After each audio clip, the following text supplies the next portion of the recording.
Hey, what's up, guys? Tyson France with Small Account Strategies back again with some technical analysis on Bitcoin.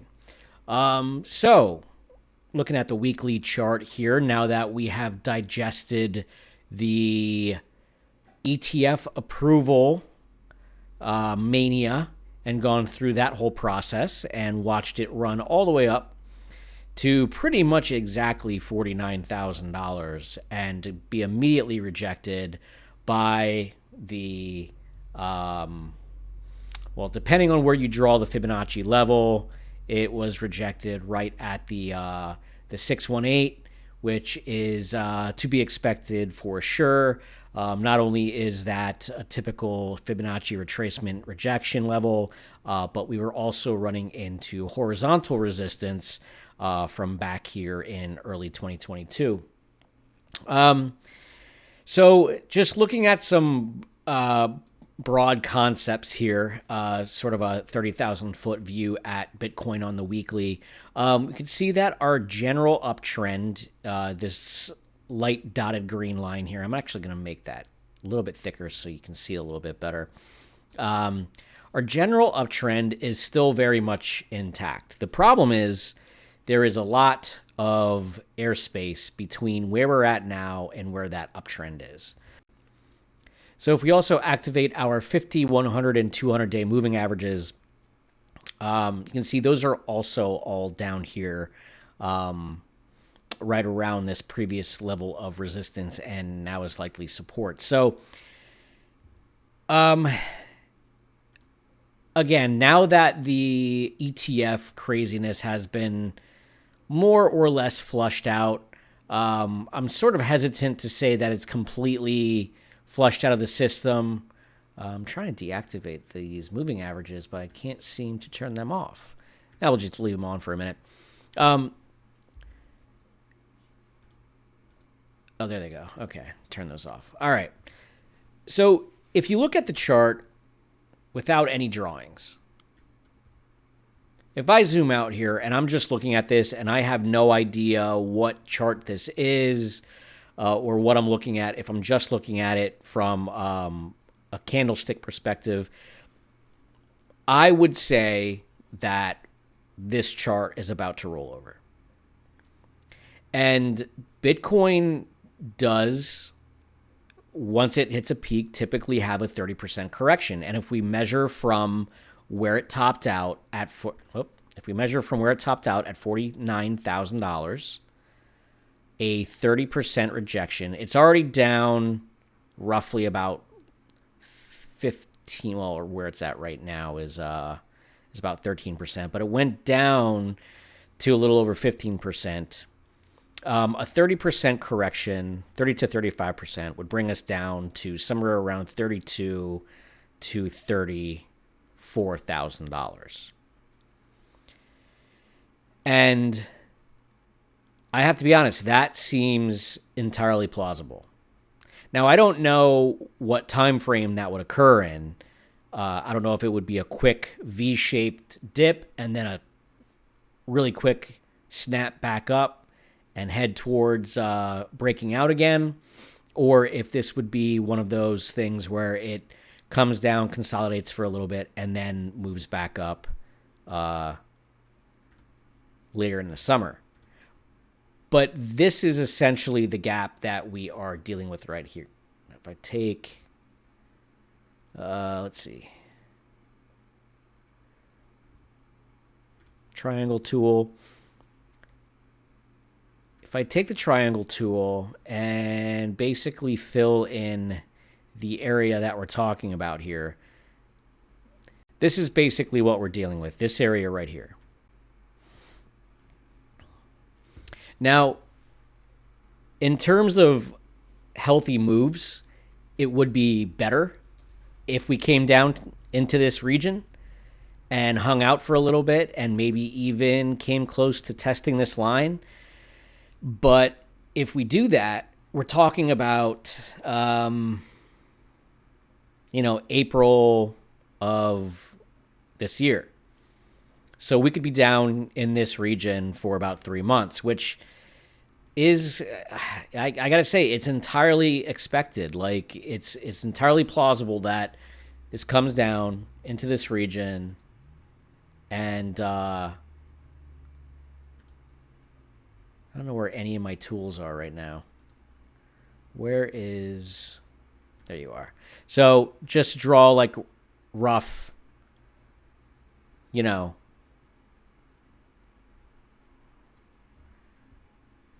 really rough line. We could be looking at something like that, a rising W pattern. But I actually did draw out a few potential patterns here to see what we might be looking at. So let me delete this. I'm actually going to hold on to this one because that's the more bullish case. This is the more, I would say, the more likely, probably the more healthy scenario.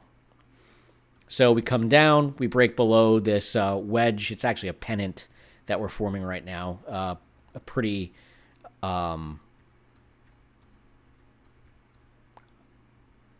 pretty symmetrical pennant that we're forming at the moment. But it could come down, test this line again sometime in March or April of 2024, touch this region, and then start to work our way back up. Time frame is completely up in the air. It could be a super quick crash down, something maybe more like this. Predicting direction is one thing, but predicting direction and time frame is a completely separate animal. The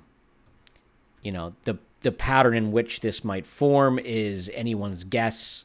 The time frame is obviously anyone's guess, but something similar to this, to me, makes perfect sense. Now, the one thing I noticed, so, that's scenario number one. Scenario number two is what I was going to mention about. One thing I had actually noticed was anytime Bitcoin has had a parabolic move, it sort of curls back on itself. Like it creates that long tail shape where it starts. Let's see if I can draw this a little bit better. Maybe with where is that? The curve. Okay, so when Bitcoin goes parabolic, it does one of these things where it really starts to shoot up. Like you look back here in October of 2020, it did that. Back here in January 2019, it did that. Back here in, wow, this one way back, pretty much started August of 2016. You see how the back of it starts to almost curl up against itself and create this parabolic curve is essentially where it gets its name. But we haven't done that yet. Haven't come anywhere near doing that yet with this move. So is it one of those things where because of the ETF and because of the interest and the buying that's going to be coming in, is that going to prevent the 30% correction? Or will we still get our typical 30% correction that we've always gotten throughout the history of Bitcoin? I tend to think that it's more likely that Bitcoin continues acting the same way it always has, and we get somewhere between a 25 to 30% correction. Now, I can see that correction maybe being muted, maybe not by a full 30%, maybe something more like down to about $35,000. Let's see. Let's do another measure of point from the top of this wick. Let's say it comes down to about 35. That would be roughly a 28% correction. So even still, that's still a pretty sizable correction. If this region serves as support, where we sort of built a little bit of structure on our way up, this is another plausible, I think, scenario. Coming down into this $37,000 region. Let's see if I can draw a box.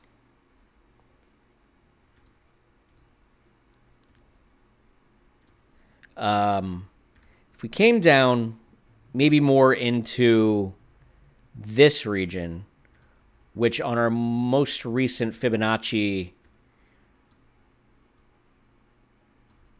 retracement, that's between the 0.78 and the 618 on this most recent retracement.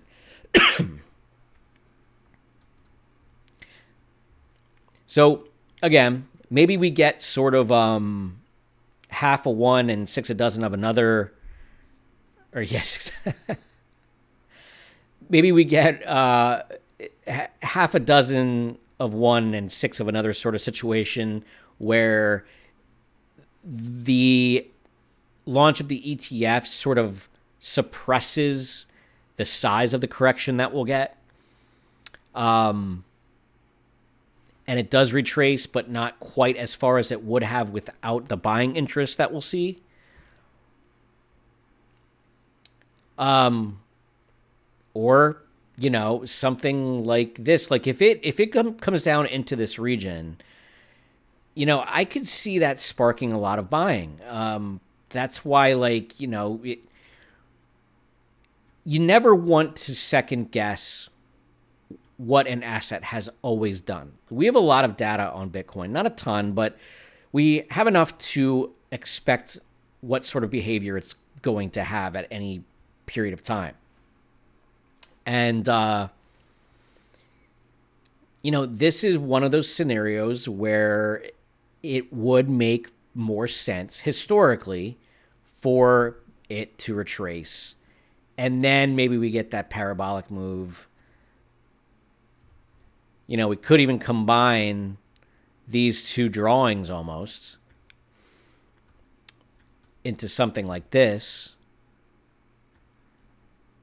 Maybe once we get towards the top of this range, that's where the structure starts to curl back on itself, just like every other previous parabolic move that we've had in Bitcoin's history. That would, certainly work. It would still work out to, somewhere near the top of our range that we're expecting as far as a peak price for this upcoming cycle. Because you look at this, and for us to have another parabolic move, if everything that, a lot of people are predicting or saying comes true in the case that, this is the last great crypto cycle that we're going to see because of all the money flooding into the market. And we're never going to see this much adoption and this much cash flowing in. So it makes sense that we're going to have one last great move. You would expect it needs the structure of the chart needs to set itself up in a way that allows for that to happen. We can't expect it to just go up to, $70,000, $80,000 and be rejected there and sort of go sideways. That to me would not constitute the last great crypto cycle, if that's what plays out. Again, that's not set in stone. It's not a guarantee. It may not happen. Heck, we might even struggle to get above, $70,000 in this coming cycle for all I know. I have no clue.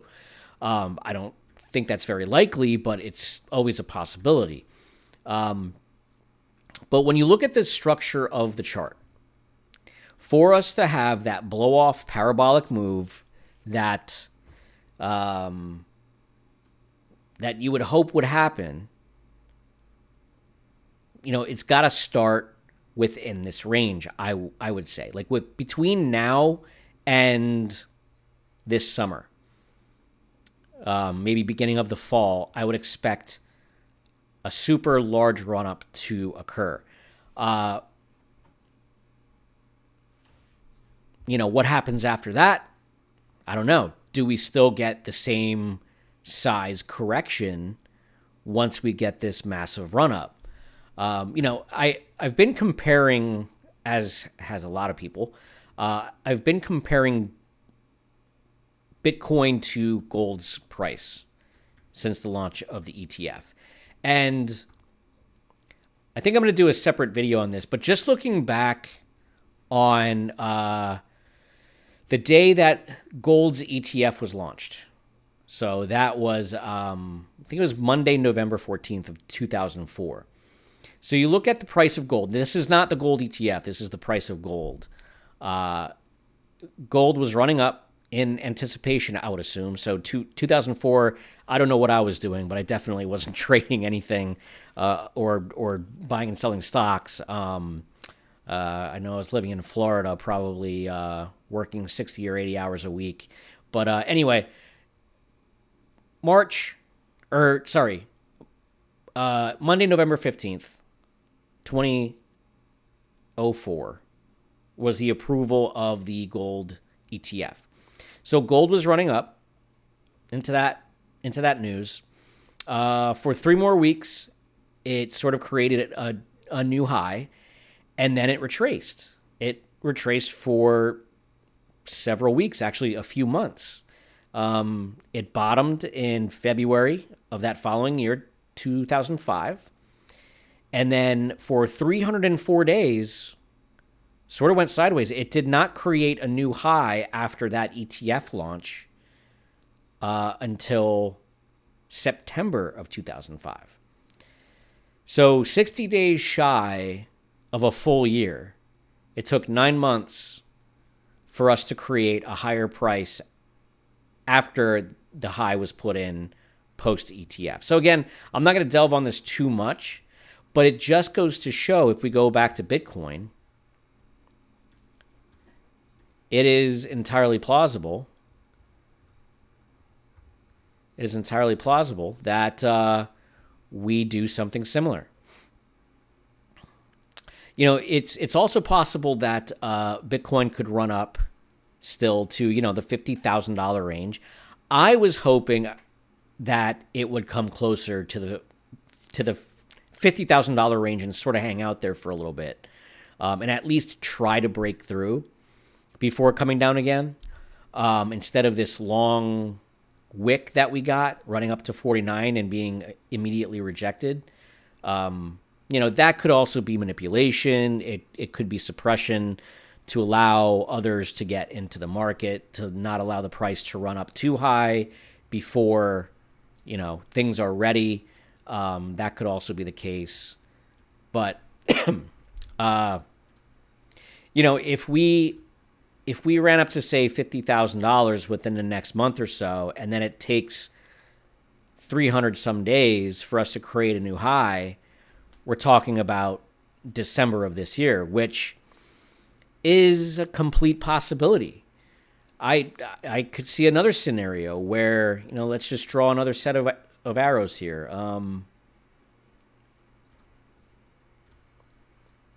Actually, hold on. Let's before I do that, let's just move these out of the way so that I have them for later. So let's just say, for example, zoom in here a little bit. Let's say Bitcoin does actually run up to about $50,000. Let's say by about middle of February. We'll give it a month. And then it comes down and sort of consolidates in this range for a bit.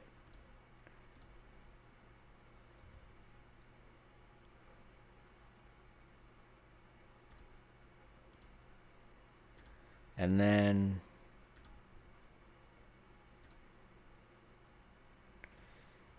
sometime around here, we finally break through. Make that a different color. So I could also see something like this.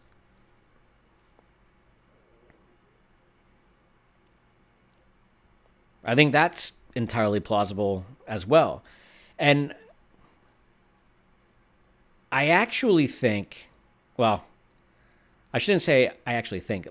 I would prefer if this is the pattern that it creates, because then we don't get that massive, fear cycle of it crashing back down to the low to mid 30s, and then spend all that time coming back up. I would honestly much rather it stay up here in this range. And you know what? The ETF might do that. So let's say it does come down. It spends a lot of time consolidating in this range, but still does eventually come down and touch this line, which is what I would like to see. We're still talking about from that point, we're still talking about a 20% correction. And that's sort of what I'm going with here is we might get a Goldilocks scenario where we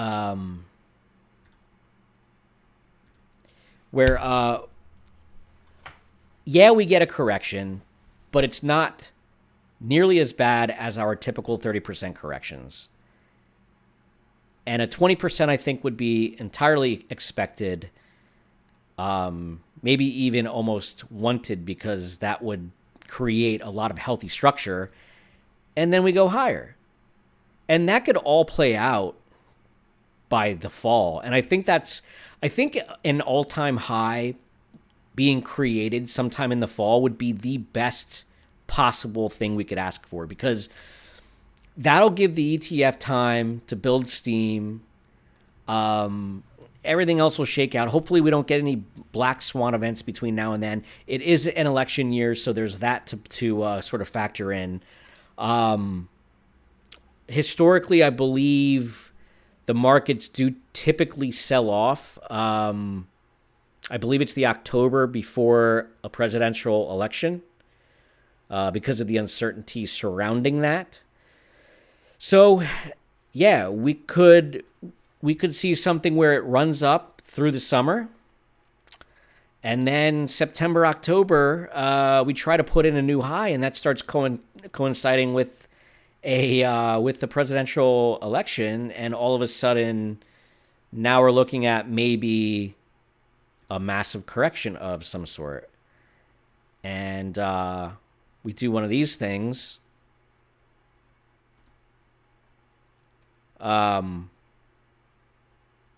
Maybe even tries to retest this. That's probably going to have to be redrawn. But hold on. Let me try this again.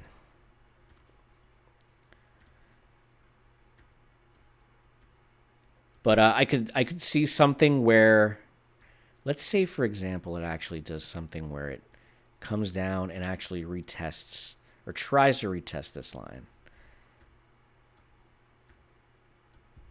And does something like that. That coincides with a October timeline.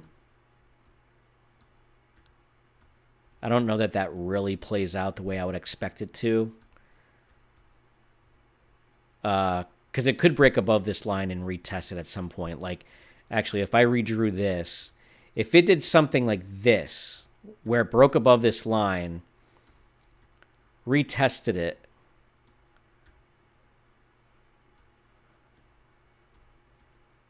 for a period of time, then that would satisfy the retest of this spine that I'm calling it. That would satisfy the retest of this main breakout spine. Once it gets above that, then we've essentially entered into a new phase and we'll begin heading higher. And again, that's all summer time frame. Now, the summer is not typically kind to, crypto. So these patterns could be somewhat accurate or somewhat likely. The timing, though, is what might be completely off. I have no idea. This could be a much more consolidated pattern. This could all play out by, say, May, which is also somewhat likely. I could see us breaking out here and almost even retesting a new high in May. I think that's also another plausible scenario. If that happens, though, I would expect if we do something crazy like that, where it goes up and, tests a new high in May, I would expect it to come back down and still retest this region and test this area as support again before heading higher.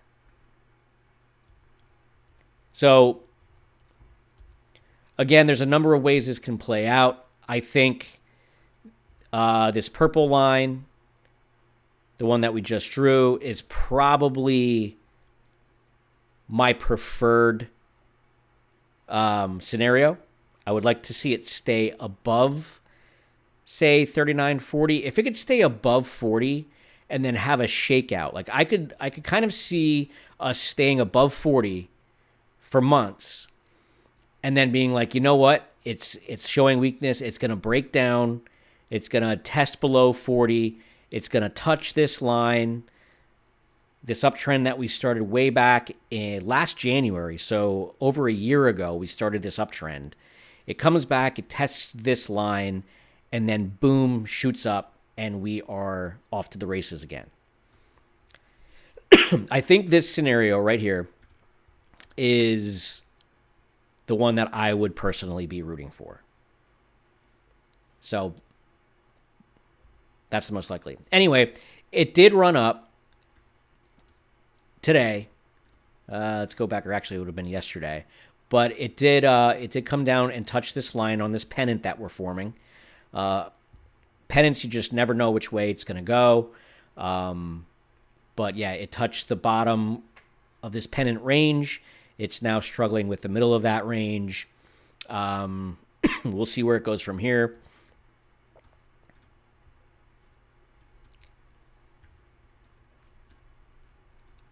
Could be a big week with this being the first full week of ETF trading. So all we can do is sit back, wait and watch, and react to what happens and have a plan. Again, if it did come down into the mid-30s to low 30s, I would be a buyer there. Again, not financial advice. But if it did come down into this range, I think that would be an opportunity to potentially take advantage of and to add to a position or start a new position. I personally would not be buying here because it could go either direction right now. And even if it did break above this region, I do not expect it to necessarily go much beyond 49 to 50,000. I think that's pretty much the top that we can expect for at least a little while. But again, not financial advice. But I think that's going to be it for Bitcoin right now. We'll check back in on it in a few days. We'll see what happens. If any news breaks, I'll try to jump back in here with some more technical analysis. But in the meantime, hope you're enjoying the content. Please hit the like button and subscribe. And hopefully in the next couple of weeks, I'll be adding some production value to these videos. Start recording some video to show my face and all that stuff. Have a lot of things planned for this channel, and hope you guys are enjoying it. In the meantime, happy trading.